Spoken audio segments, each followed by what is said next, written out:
Welcome, everyone. We are live tonight. The sky is a pale, pale blue with a chill in the air. And I can't even hear any little birds. Not a one, well, except for my own bird.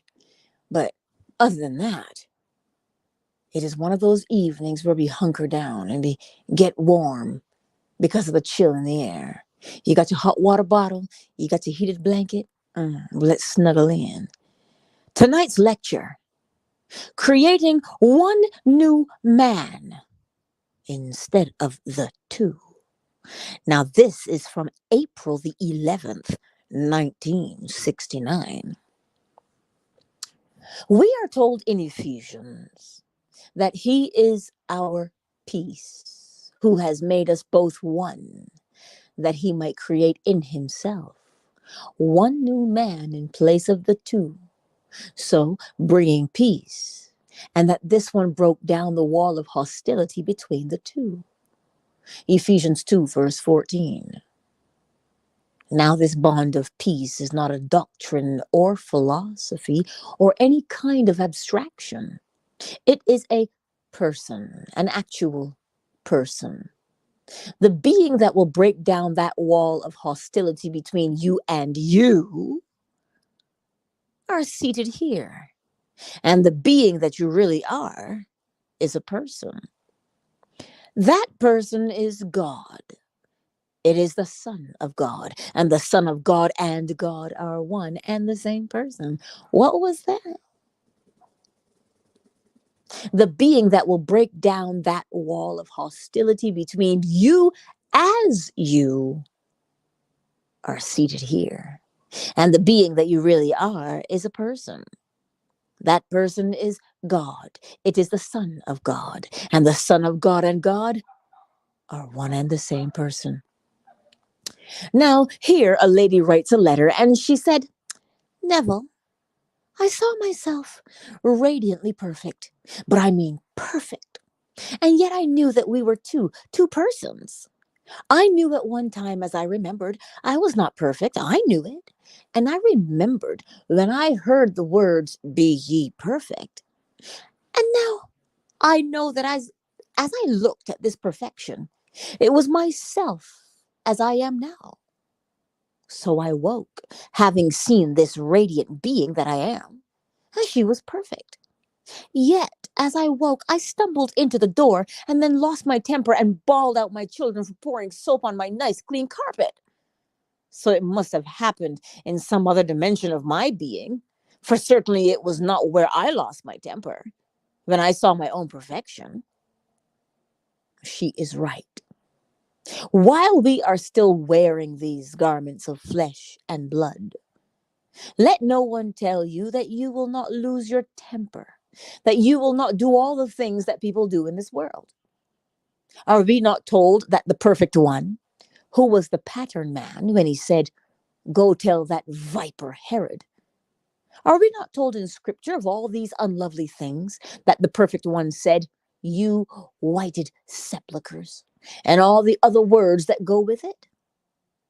While we are encased in a body of flesh and blood, certainly we will lose our temper.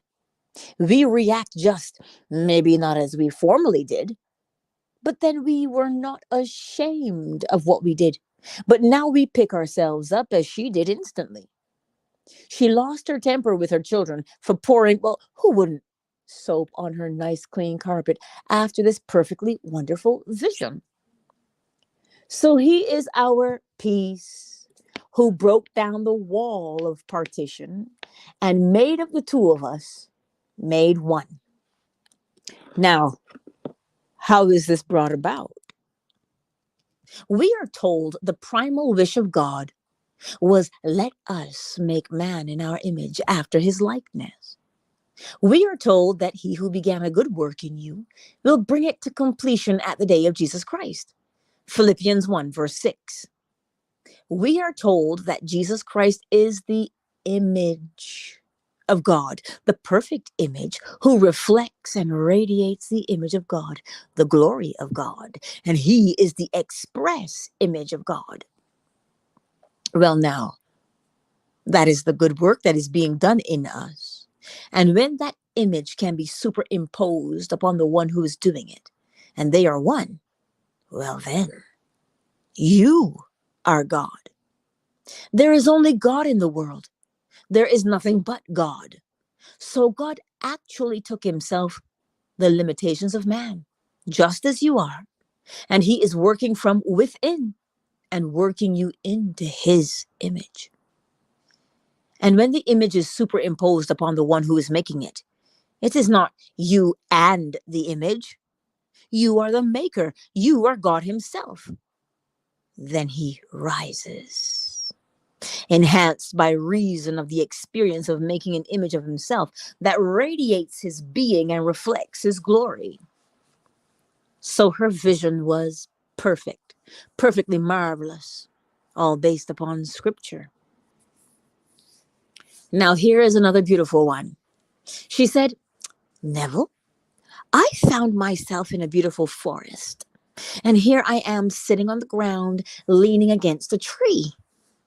Then I heard a voice calling, Father, Father, and I did not answer because I did not want to be discovered. Suddenly a youth appeared, dressed as a shepherd boy, and it was you. You said to me, why did you not answer me? I've been searching and searching for you. And then she said to me, you're always searching for me, but you always seem to find me in spite of the fact that the good book tells us that after my labor, I should rest on the seventh day. But you never let me. You're always calling and you always find me. So you never let me rest. And then she said, I looked at you and I smiled the smile of an indulgent father. And then strangely enough, I, a woman, and I consider myself very much a female, felt that I was the father. It didn't seem strange to me to be a father. I was not a mother, and I was not a female. I was father.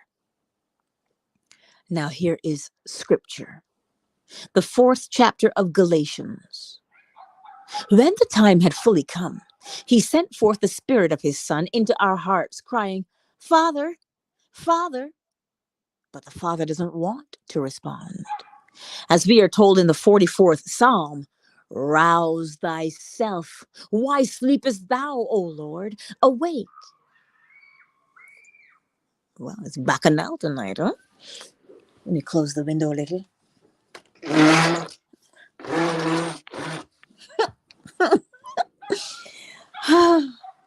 It says, the Father is sound asleep in man.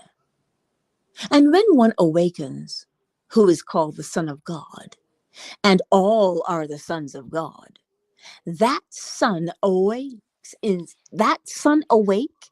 is sent into the world to call the Father.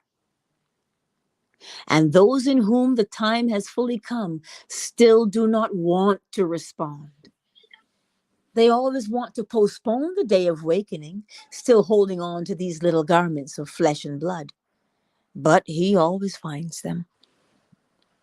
He always finds them and does not let them rest. He keeps on crying, Father.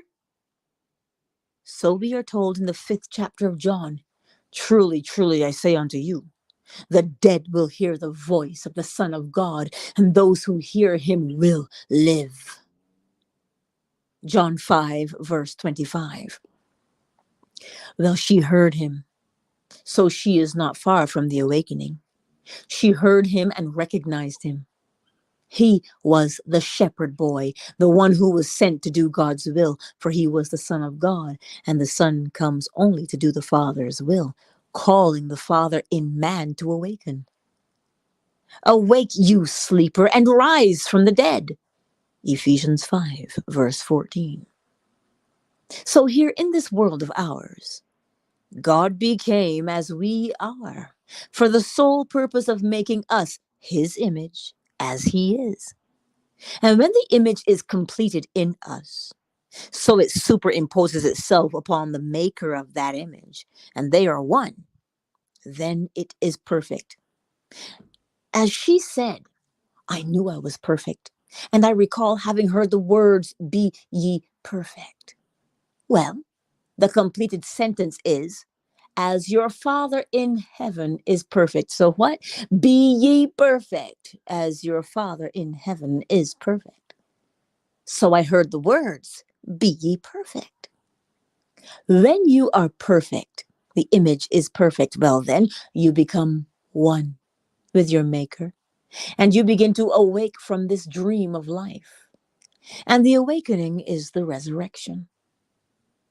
Without the resurrection, this would be infinite circles, a repetition over and over and over again. Having moved around the circle unnumbered times, then comes the image, and the image then turns into a spiral and moves up as the being who created it.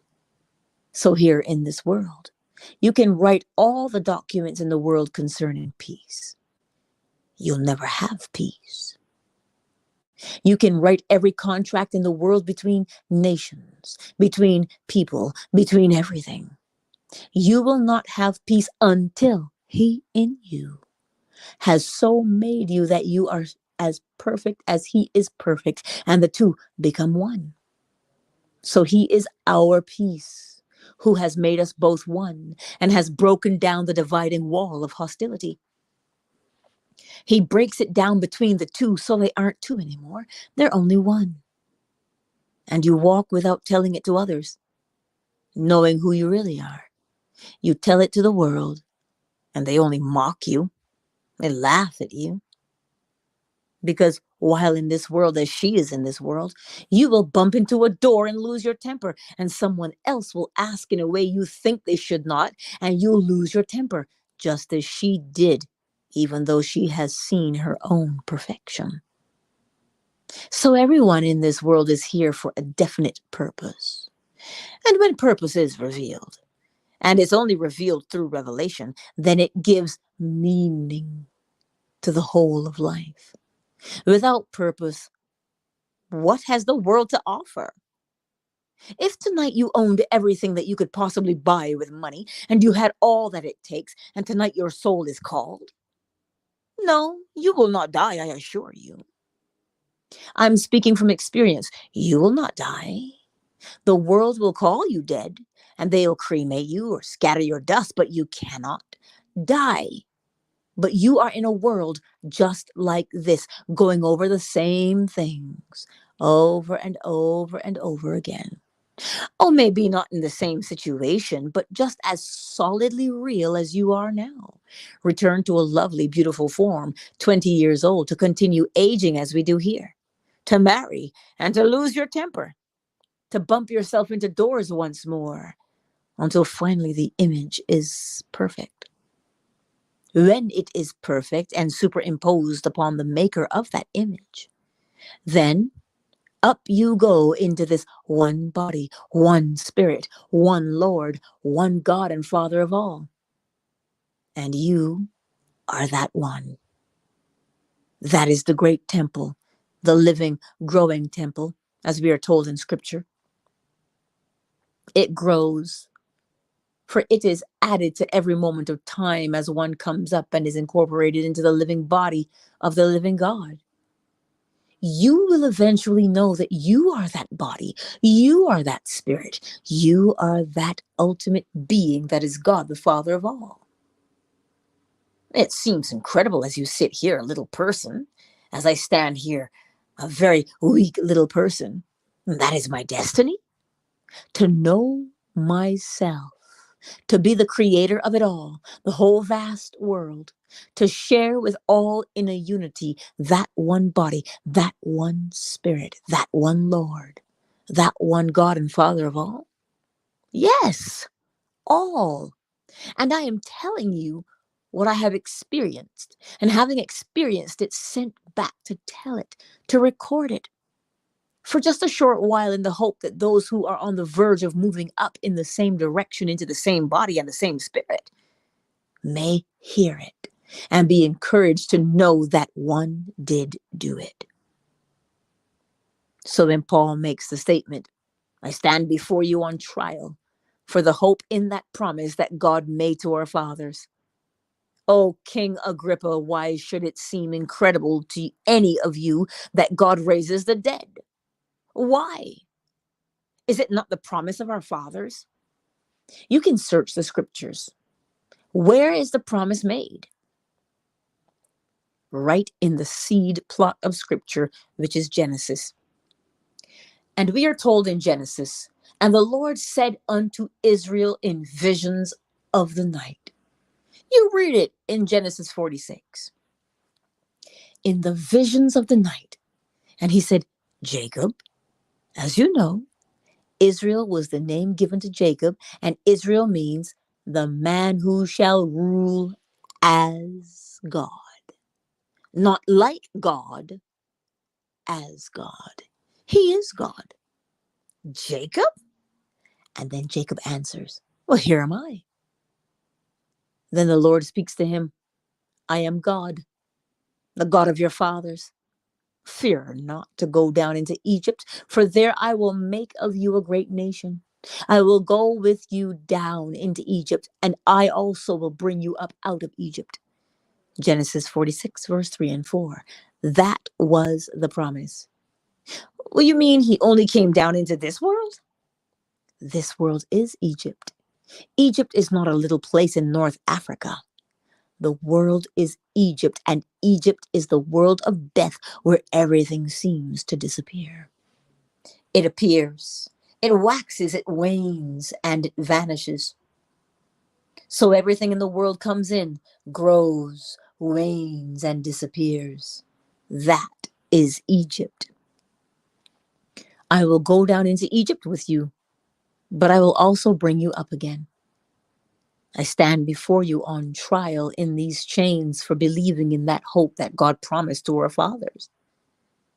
Now, why do you think it incredible that God raises... where are we?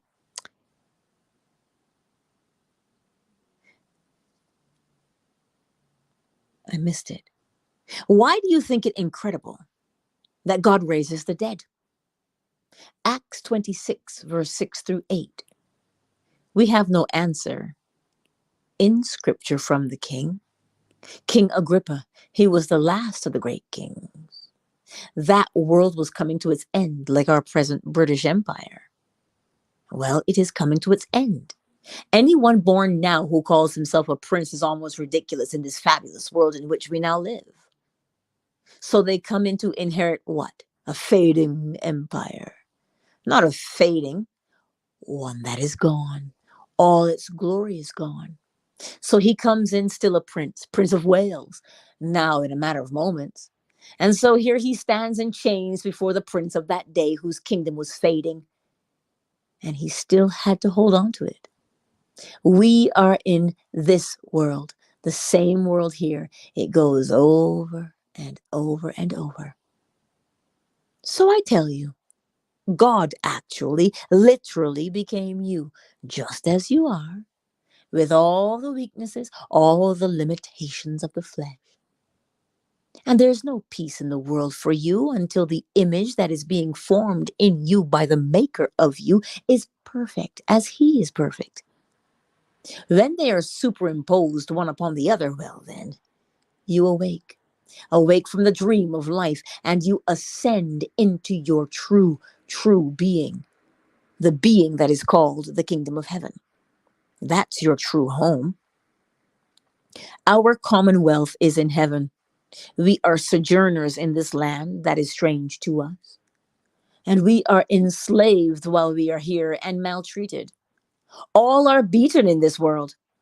But have faith and set your hope fully upon that moment in time when the image is perfect and it is unveiled within you. And you are the being who made it.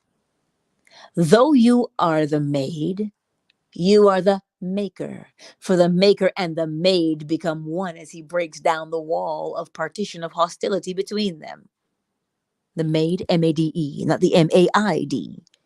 She doesn't clean your rooms, not that maid. But the maid, you were made.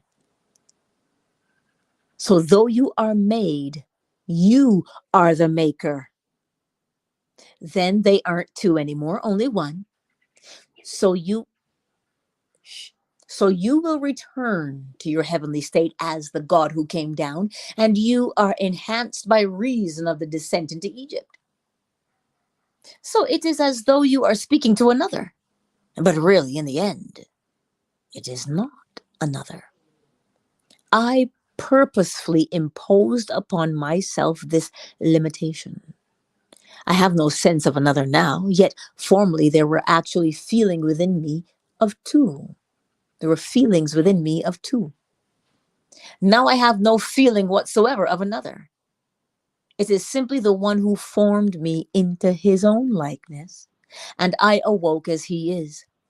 He and I are not two. We are one. And so this lady could see me coming in the garb of the shepherd boy doing my work because I sent myself. The Father and the Son are one, and the one that is sent is always called the Son.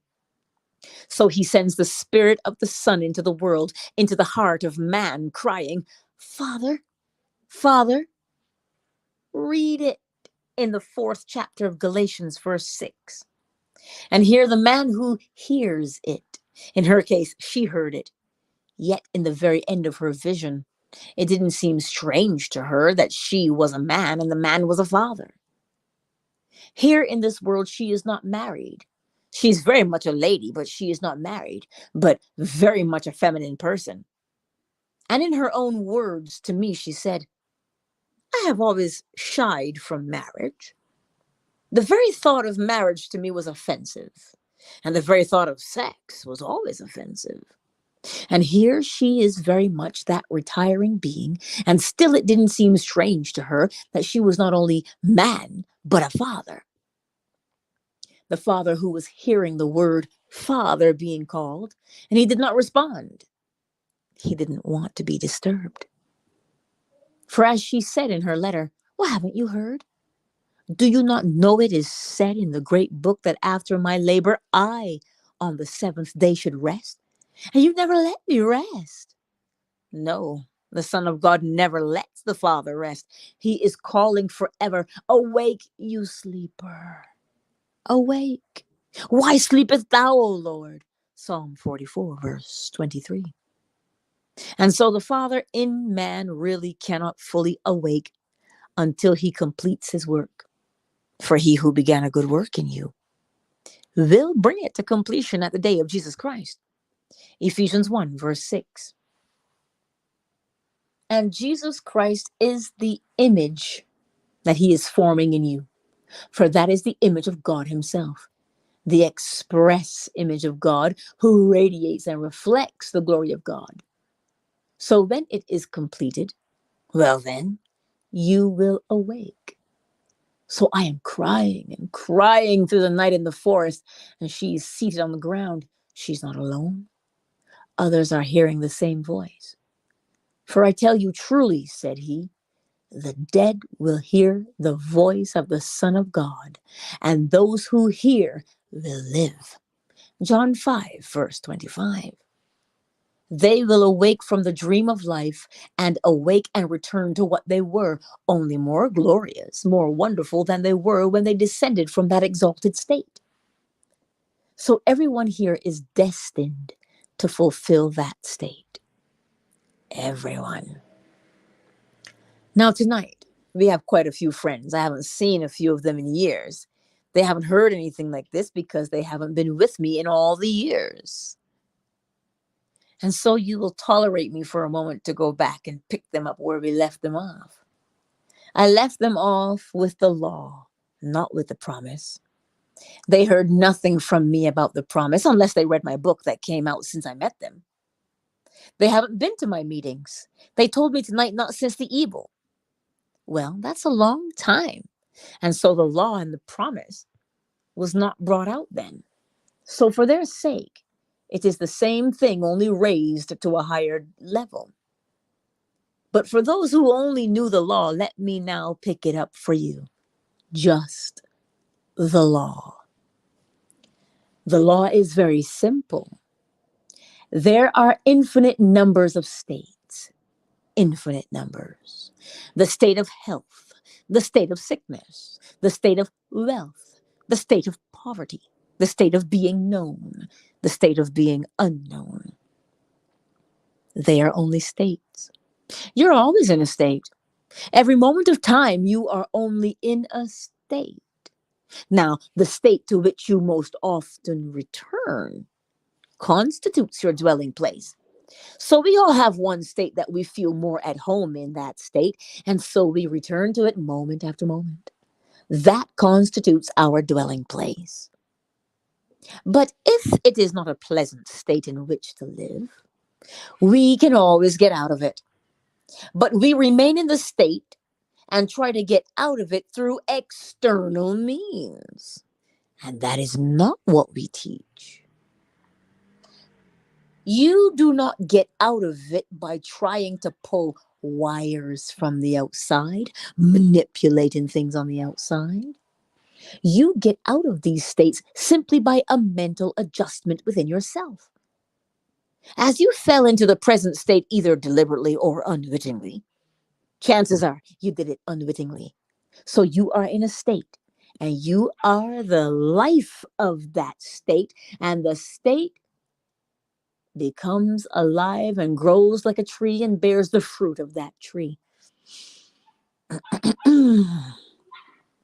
Highlighting. Highlighting.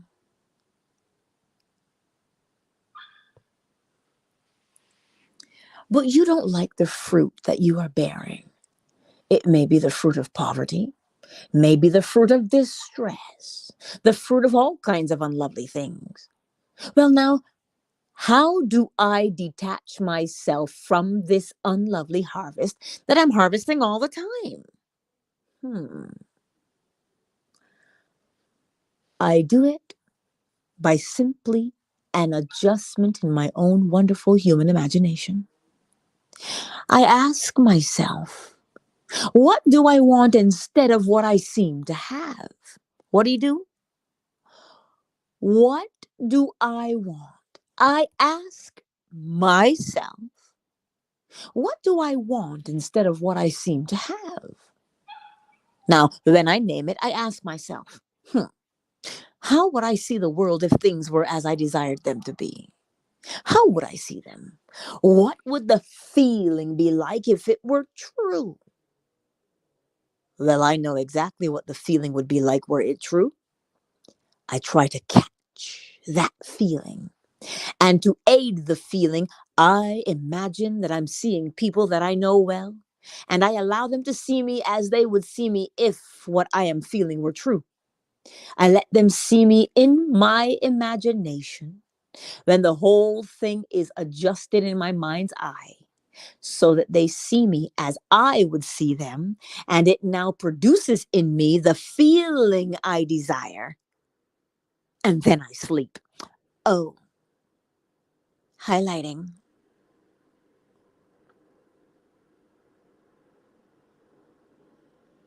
Highlighting.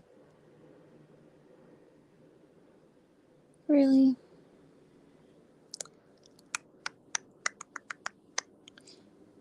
There. I fall asleep in that assumption. That assumption is a state. That assumption is a state.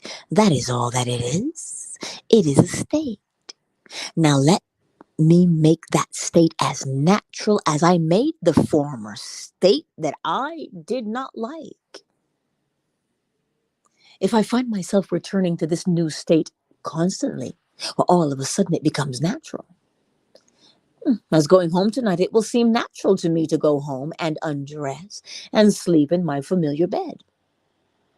If tonight I went to some other place, no matter how glorious it is, beautifully furnished and everything at my command, it wouldn't seem natural.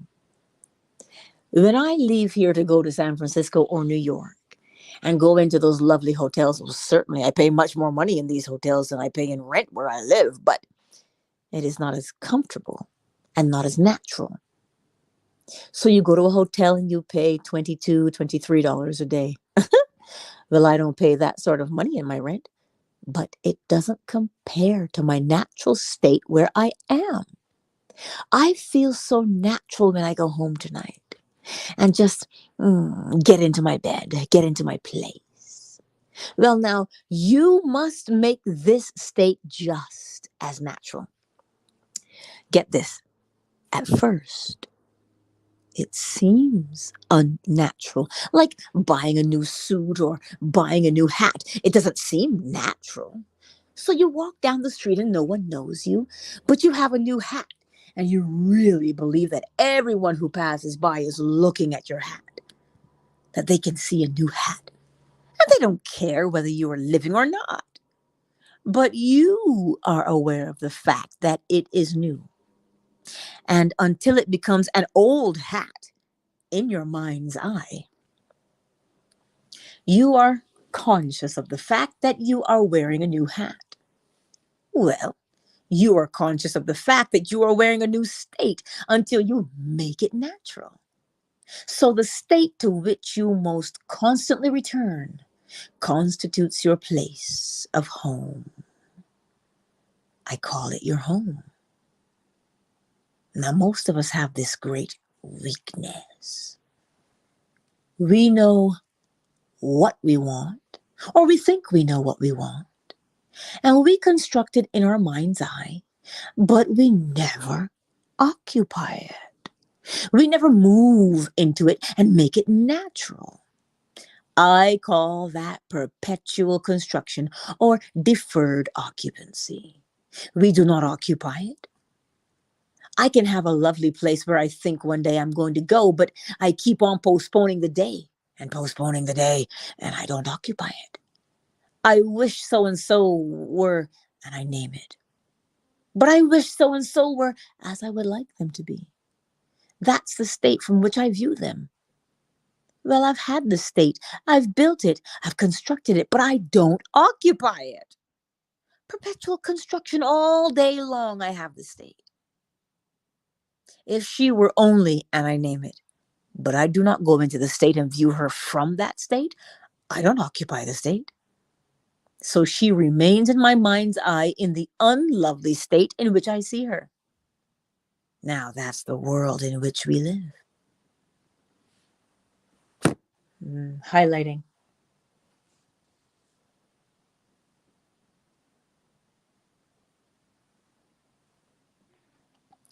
You cannot think of a thing that you could not reduce to a state. But the life of the state is the individual when he occupies it, because his imagination gives life to the state. You cannot think of a thing you could not reduce to a state, but the life of the state is the individual when he occupies it, because his imagination gives life to the state. You cannot give life to it from without, because God's name is I am. God's name is not you are or they are, but his eternal name is I am. That is the light of the world. That's the life of the world. So if I would make a state alive, I must be in it, so I can say I am here. If you are here, what are you seeing? Well, I am seeing her, and she is lovely. Things are just as I've always desired them to be for her. So that's how I'm seeing her right now. I am in the state. Now, make that state natural. Sleep in that state for her sake, and then you will make that state and incorporate it into your own lovely state, so that whenever you think of her, you're thinking of her from that state. Well, you can take everyone, one after the other, and make it a natural thing for them until finally, when you discuss them or refer to them or think of them, it is always from that state. Now, others may not see them in that light.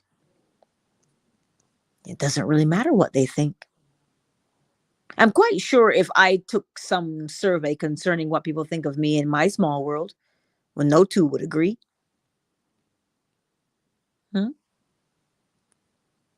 No two would agree. Some would say, well, he's a charlatan. Why, he's a deceiver. Others would say, I think he's the nearest thing to God that I have ever seen. You have all kinds. All kinds. What a range from the devil to God, and all about the same person based upon the state in which you are when you're called upon to define me. Did you get it? The state that you are in is how you will define the person you are looking at. Oh dear. And so you define me based upon your state. Everyone in this world could be what he would like to be if he knows this principle and applies it. We are the operant power. It does not operate itself. I may know it from A to Z, but knowing it is one thing, and doing it is another. Can I really do it? Well, I can do it. Then do it. Do not say knowledge is enough. Knowing it will not do it. I am the operant power. So for you who are here for the very first time in many years, then pick it up from here, because we've had a long interval between the law and the promise. Because I fell heir to the promise in its completeness back in 1959. And if you haven't heard me since, then what I have been teaching since this revelation from within me would be something entirely new as far as you're concerned, like a new world, a new language. Yet I cannot deny the law, for I came not to destroy the law and the prophets who prophesied of the law and prophesied of the promise. I came not to deny or in any way to obliterate them, but to fulfill them. As I stand here before you tonight, I have fulfilled them. I have fulfilled the promise in its entirety. And all I ask is that you share with me your fulfillment of that wonderful promise. Now, I've told you that in the resurrection, man is above the organization of sex. And in the resurrection, man can change his sex at will. I've been waiting for someone to bring forward an actual vision to testify to the truth of that statement. Well, one came forward in a letter that I got today. He's here tonight. He's married, and he has a lovely girl, and he is every bit a man. His attitude towards sex is always the opposite. That is, the man. Yet in his experience, he said, I found myself lying in a bed, and I'm a woman, and reveling in the feeling of being a woman, and wanting not men, but one man. I knew exactly the man that I wanted. He was oriental encased, of olive skin, and I knew exactly what I wanted, and here I assumed that I found him, and he appeared. It was exactly as I had assumed. Here is a man, olive-skinned, and he was Asian. I felt so thrilled. Now, he didn't carry it through to any act whatsoever. It was simply that at that moment he woke and said, does it have any significance? All in the world. Does it have any significance? All in the world. You only verify the truth of what I've told you from experience. I have told you that in the resurrection, man changes his sexual garments at will. And in the resurrection, he is above the organization of sex. He creates without the divided image of male and female. And so you've had it. You've had the proof of what I've told you, and you now know from experience that it is true. Well, he trusts me implicitly concerning all the other things I've told him. But I will say to him and to you too, you are on the verge, for this is really moving toward resurrection. So what you had is proof of what takes place only in the resurrection, and you had it. So I think your vision was perfectly marvelous, perfectly wonderful. Here he is now in this room, and he came back to this world surprised that it could have happened to him because he's such a man. But in the end, you are every being in the world. Like this one who is unmarried but so feminine, and she finds herself responding to my call as the shepherd boy calling father. And she responded, but she hid. She wouldn't answer my call, but she said, you always seem to find me. I always will in eternity. For when you are sent, you cannot return void. For the one who sent, for the one sent is the word of God, and he is the Son of God, and he comes back bearing the fruit of his efforts. I shall not return unto my Father void. When I come back, I will bring back that for which he sent me, that purpose for which he sent me. And so I stirred in her the feelings of the fatherhood of God. So you who are going along with me on the promise, and those who are here for the first time in a long interval, pick it up and still apply the law. Don't for 1 second fail to do it, because while we are in the world of Caesar, we must master this principle and live knowing they are only states. What? Don't for 1 second fail to do it. Because while we are in the world of Caesar, we must master this principle and live knowing there are only states. There's no such thing as a good man or a bad man. He's in a good state as he conceives it, and the other one is in a bad state as he conceives it. But the occupant of the state is really God. And so William Blake said in his visions of the Last Judgment, from this you will perceive, I do not consider anyone either good or evil, just or unjust, but simply to be those who unknowingly fell into states. They fell into states, identified themselves with the state, and then they were pronounced by others to be good or to be evil. They are only in states.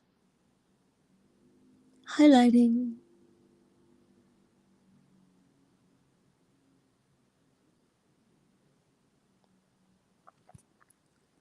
So tonight, if you are unemployed or you find it difficult to get promotion in your present employment, or you are in need, remember all the solutions of your present state are still states.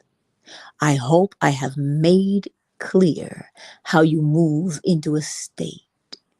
You move into a state by knowing how you would see the world if things were as you desire them to be. And then you begin to see them in your mind's eye as though it were true. And then you sleep in that assumption just as though it were true. That assumption, though at the moment is denied by reason and your senses, if you persist in it and make it natural, it will harden into fact. Highlighting.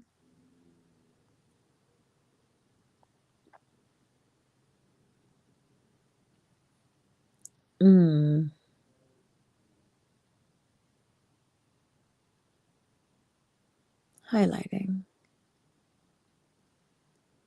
Now there are questions.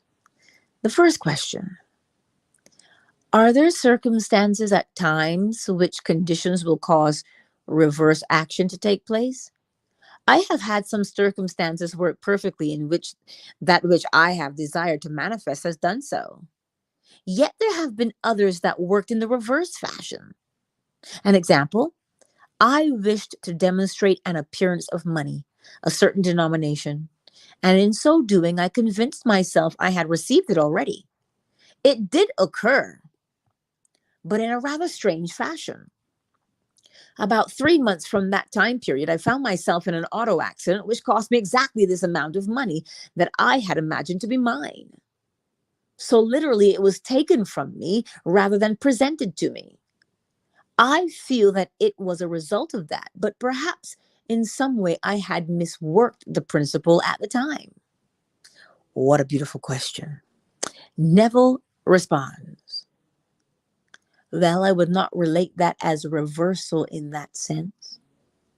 That is far deeper than our present state. The present one will come. But if you go back far enough, you planted that and did not recognize the harvest when it came up. You entertained the sense of loss somewhere further back, and then came the harvest which you did not recognize. Now, if you are self-persuaded of the amount of money that you lost in the accident, then do not go back on that. That will come. And I hope you will be awake to recognize the harvest equal to the time of sowing. But you do not remember the sowing that brought about that accident. So everything in the world is coming in. And this would be a world of sheer hell forever if there were no resurrection to lift us out of it. Only cause and effect, cause and effect, cause and effect. It would be terrible. But nevertheless, we are living in such a world, and you planted it somewhere. You cannot go back. I wouldn't even go back. You planted it and you reaped the harvest. You lost that amount of money. Now you also planted that sum of money to come in a way that you did not know, did not expect. It will come. Don't think for one moment that there was a reversal of that. That was a harvest of something you did. Question: how, when you find yourself in a period of negative harvesting, can you work out of that state? Neville responds, in the midst of the bad harvest, plant. Keep on planting lovely things in the midst of it. Well, as you are told in Galatians, be not deceived. God is not mocked. As a man soweth, so shall he reap. So don't deceive yourself. You're going to reap it, but admit the fact. I must have planted it, or I could not be reaping it. It had to have been planted. But now I will not condemn myself. I will start planting in the midst of this horror the lovely things I should have planted prior to this moment, and plant them now. They will come up as this present harvest that is unlovely came up. It always comes up. But man goes out after an argument with someone and feels sorry for himself. That is planting. You get into an argument with your wife, or she with you, and then you are sorry that these things happen in a loving relationship. And then for a moment, you entertain certain unlovely thoughts. That is planting. They are going to come up. Everything's going to come up. But if we are alert, we'll recognize our harvest. The old story. I'll go into the back and eat worms, getting even with mother. And so we did it, whether we are children or adults. Now the lady who saw herself beautiful, altogether beautiful and perfect, the word she used was perfect. And she remembered when she was not. And she also remembered when she heard the words, be ye perfect. Well, haven't you heard lovers say of each other, we were made for each other? Well, these were the two lovers when they became perfect, and they can mate and be one only in fulfillment of Scripture. And he leaves everyone and cleaves to his wife, and they become one. So they were made for each other. That is a statement I think everyone in our world has heard. How often? I heard it. How often? Highlighting.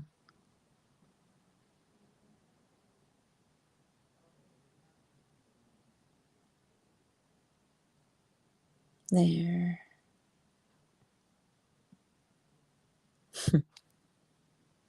How often I heard it. Oh, why they were made for each other. Well, we were made for each other. If they were made for each other, it is just in the sense of perfect peace, because they are one. You cannot fight with yourself in that sense. You always create some mental image to fight with it, and then you are two, but not when you are one. Oh, say it again.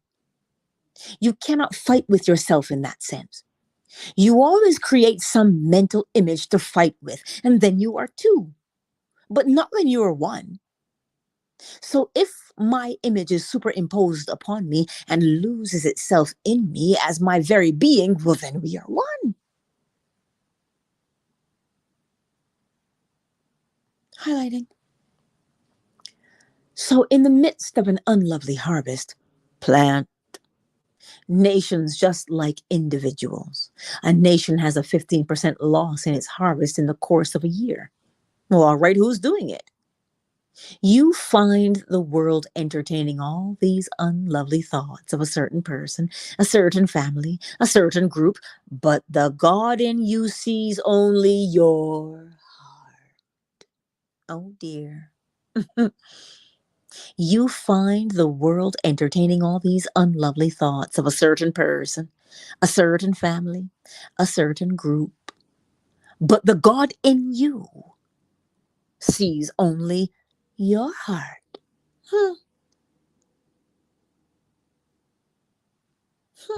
Highlighting. He sees your intentions, your motives. He doesn't see the external act. That doesn't mean a thing to the God in you. Well, there are nations in this world, and there are individuals who will do everything for show, for the external act, the gesture. The gesture is important. Now, I read here recently that Peru has expropriated one of our oil companies, Standard Oil of New Jersey, and they valued that at 160 million. Peru made the grand gesture and publicized it and gave them a check for 160 million. Well, the whole of South America saw the grand gesture, but they stopped payment on the check the moment they issued it. But they aren't publicizing that. They told how they paid the 160 million and they stopped payment. Then they brought suit against Standard Oil of New Jersey for 10 times that amount, and that over 44 years they had extracted so much more than they claimed that they had. They owed them that much more. So therefore now they are suing for $1 billion, having paid and pulled back the payment. But South America is totally unaware of the stop check. And to them, they feel that they paid the 160 million. That is the gesture. So they live on gesture and not on intent. But God sees the intent, not the gesture.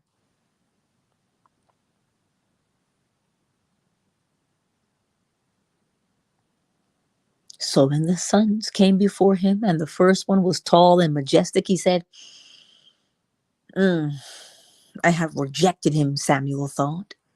Surely he is the one that you're going to anoint in the place of Saul. I have rejected him. And he marched them all by. I reject him.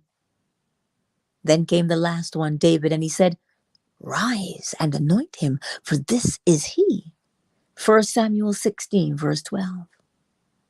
He saw the heart, for he speaks of David as a man after my heart, who will do all my will. So it is the intent that God sees. He sees the motive. He does not see the gesture at all. I know a friend of mine in New York City, awfully nice chap, and a mutual friend was distressed. The mutual friend turned to him and asked for a certain loan to take him over the heap. And he said, I'll tell you how to raise it. You go to, say, 6 or a dozen of us and put me down for 150 a month. Go to Neville and he'll give you 150 a month.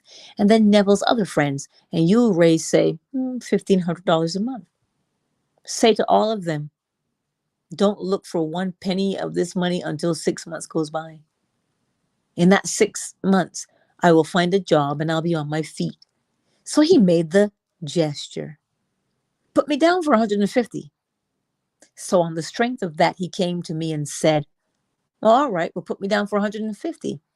He goes to my friend who was a very wealthy man and he said, put me down for 250. He got his $1,500 a month with a 6-month guarantee that no one would look for a penny until 6 months. He goes to the first one who suggested the idea and he says, oh, what a terrible time to come to me. This is the time I don't have a nickel to put out. All the others of us met our obligation, but he made the grand gesture, had no intention from the very beginning of giving him 1 penny, but we fell for it. Eventually he paid it back. He paid every penny back. But here was one who went through life that way. His whole life was one of a gesture.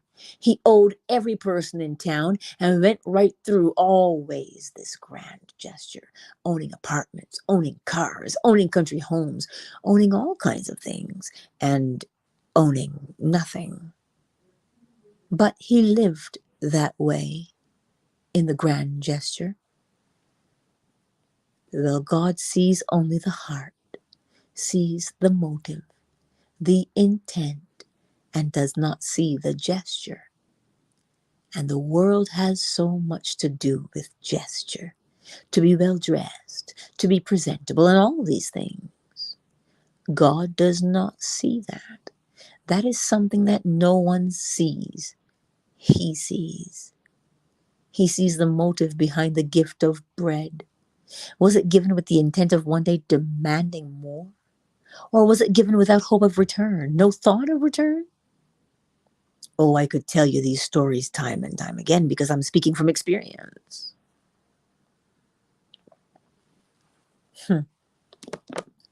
I know them.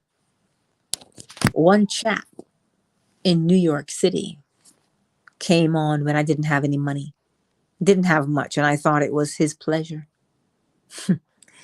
I thought it was. And so he would bring in on a weeknight, say, a round of sandwiches and maybe a few cartons of milk and things of that nature. No liquor because he didn't have that much. He was an impresario. Oh, impresario. A person who organizes and often finances concerts, plays, or operas. And one day came during my lectures here. I was living at the townhouse and I got a letter from him and a little note on the inside where he had itemized all the sandwiches and all the milk, everything, the pickles, where he sat down and ate everything.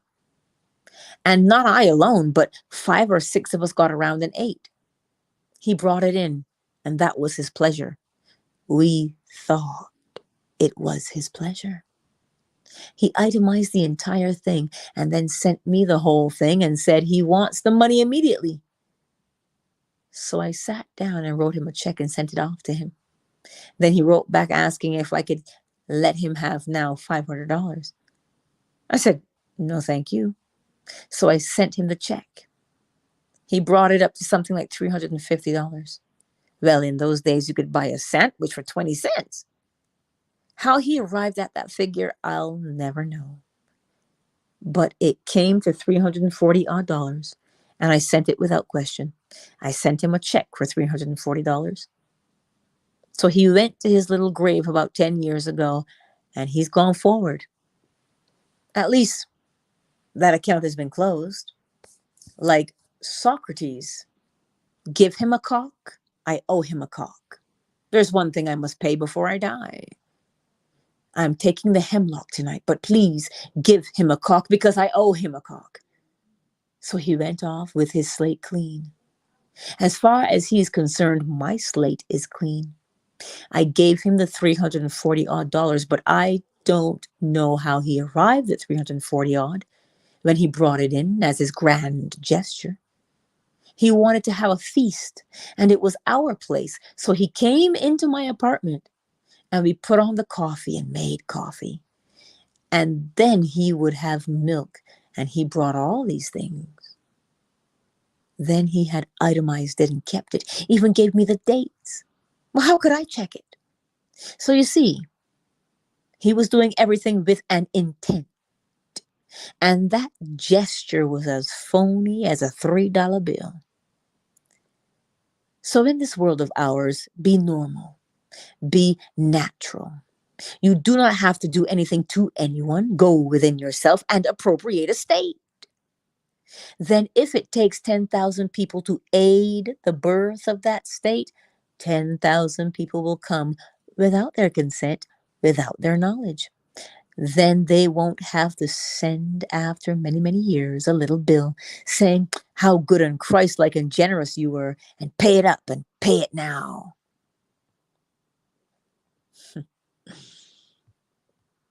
And that concludes the lecture. Listen, this part hit me. You find the world entertaining all these unlovely thoughts of a certain person, a certain family, a certain group, but the God in you sees only your heart. And you cannot fight with yourself. If the image is superimposed upon me and loses itself in me as my very being, well, then you are one. So tonight, let us go into the silence. Remember, you move into a state by knowing how you would see the world if things were as you desire them to be. And then you begin to see them in your mind's eye as though it were true. And then you sleep in that assumption just as though it were true. That assumption, though at the moment is denied by your reason and your senses, if you persist in it and make it natural, it will harden to fact. Let us go into the silence for 5 minutes.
And there concludes our 5 minutes. Remember to practice. You must, this is how he says, you move into a state by knowing how you would see the world of things, whereas you desire them to be. And then you begin to see them in your mind's eye as though it were true. And then you sleep in that assumption just as it is true. That assumption, though at the moment is denied by your reason and your senses, if you persist in it and make it natural, will harden into fact. Viewing pleasure, she's already fallen asleep.